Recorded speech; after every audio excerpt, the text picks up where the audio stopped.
We're here in Scotland this month and we've got a great film for you. It's the 20th of October, the last day of the season for red stags in Scotland and the final days of the rut.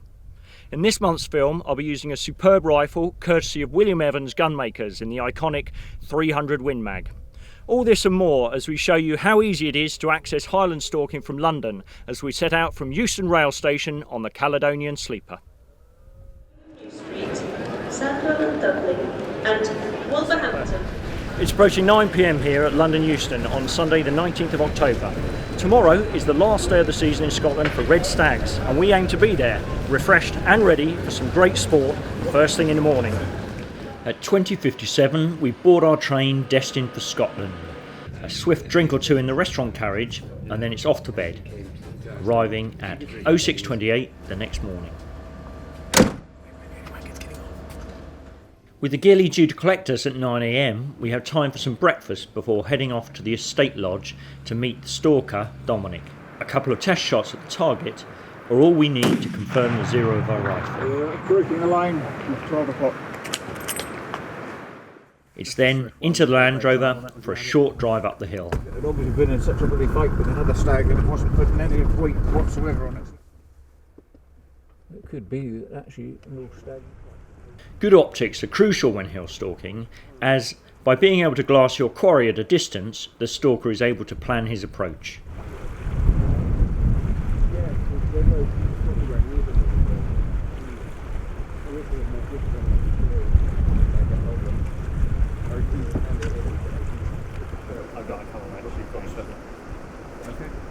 Having gathered our gear, we set off on foot.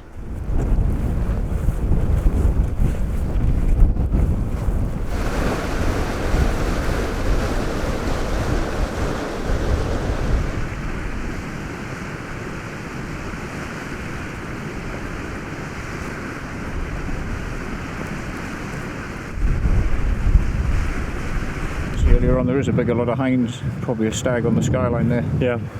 And the wind will be better for this afternoon. Coming straight in our faces. We'll come back into Yeah.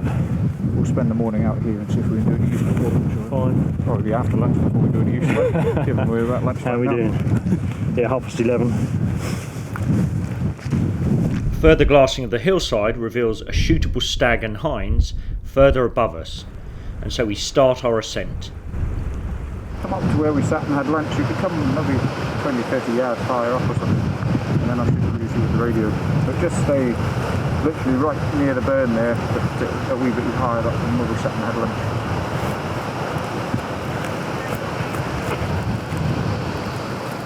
Remember that when they're looking down the hill, that will be a flat skyline to them, and then we'll appear on it.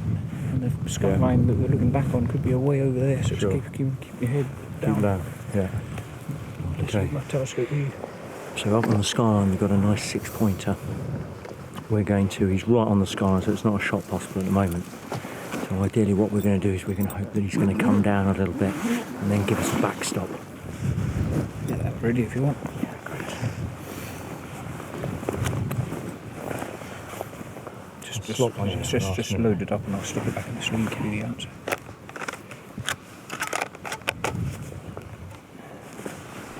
Frustratingly, however, our stag hugs the skyline, offering us no safe shot. We're forced to lay in the heather and watch as he rounds up his hinds and heads over the brow of the hill away from us.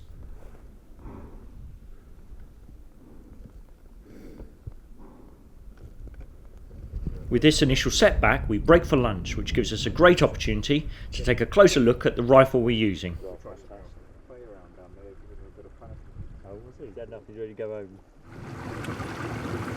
Okay, so let's hear a little bit more about this rifle that we've got with us today. I'm here with Freddie from William Evans and he's going to tell us a little bit more. Freddie, over to you. So here we have a 300 Winchester Magnum. It's built on the 98 action, Mauser 98 action, on a French walnut stock with this Holland detachable mount and a Swarovski scope, which is a 1.5 to 6 by 42 scope, so the old style habitation scope. It's an absolutely stunning rifle, Freddie. And tell us more, because it's 300 Win Mag, bit unusual in the UK. Yes, very unusual for the UK. Considered more of an American and continental round. Sure. Meant for a much bigger game than the Red. Yeah. It's also meant for a long distance, so it can carry a 300 to 600 yard shot without struggle. Yeah. Very flat trajectory. Yeah, very flat. Hard hitting as well. Yes. Yeah. It's a beautiful one to fire, actually. It's a 300, normally considered a bit of a brute in your shoulder. Sure. With this rifle, because of the setup in the stock, it comes off quite smooth in the action, Sure. and when you fire it, you can carry that second shot. It hasn't got a muzzle flip. Well, it's an absolute stunner, Freddie. Let's see how we get on. Yes, let's. Loading a few rounds into the magazine, but keeping the chamber empty, we set off again under Dominic's guidance. We're just going to keep walking up the side of the bird here, so that we've got the wind's on our back, obviously, but given it's a southwesterly wind, the wind will be hopefully blowing across that face that way. We'll go up so that we're beyond them and come up on that kind of orangey corridor. Sure. Hopefully do some use once we get up there. Luck is on our side, and we spot further beasts on the hillside ahead. Making good use of the low ground, we make our approach.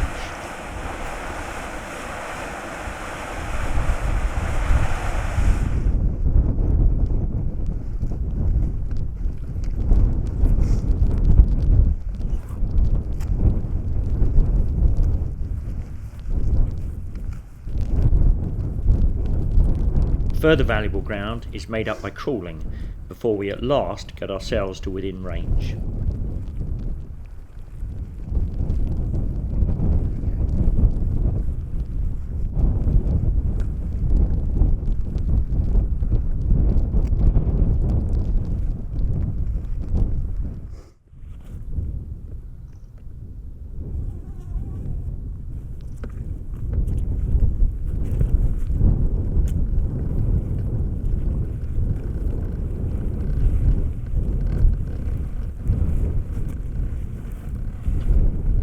With our stag now just over the rise ahead of us, Dominic takes the rifle from the slip.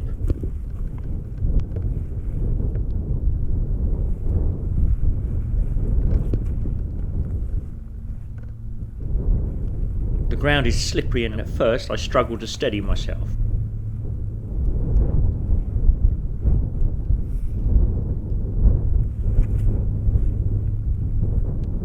Anxious seconds pass with our stag face onto us at just 70 yards.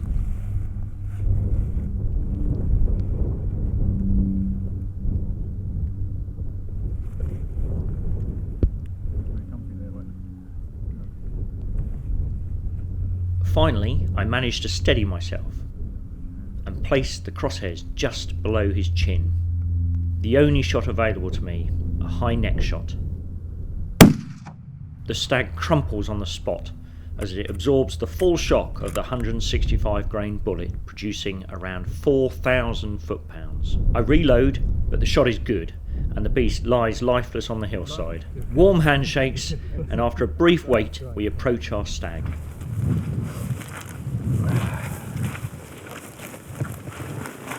Yeah, good switchy stag. Brilliant. Yeah, excellent. Fantastic. Well Thanks so much. Thanks, Yeah, Doc. great stuff. He's a Really very good stuff. weak-headed stag. Yeah. Spindly antlers.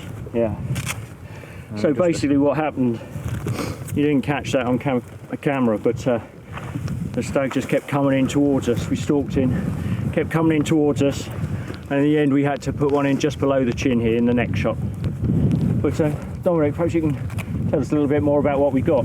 What we've got is basically a very weak-headed switchy stag. We call them a switchy stag when they've got points on the top, long ones like that, instead of forks or points on the top.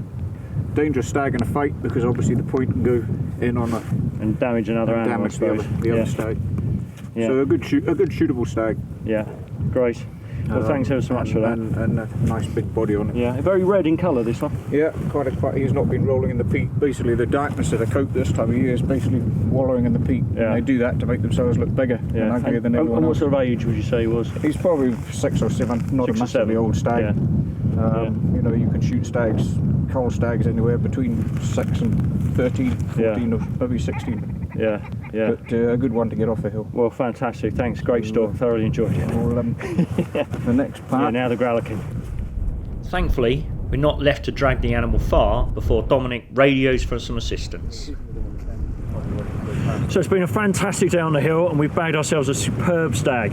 There's now just time for dinner and a dram or two of whiskey before we catch the sleeper train at 10 p.m, which, all things being well, will arrive safely back in London at 7 a.m. tomorrow morning.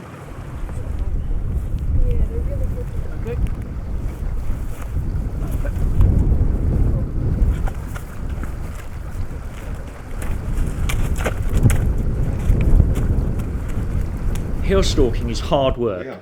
Yeah, 6 miles my arse. With our bellies now full, we recount the day's events before boarding our train at 22:30, which arrives promptly back in London at 07:37 the next morning, amongst the hustle and bustle of 1,000 commuters.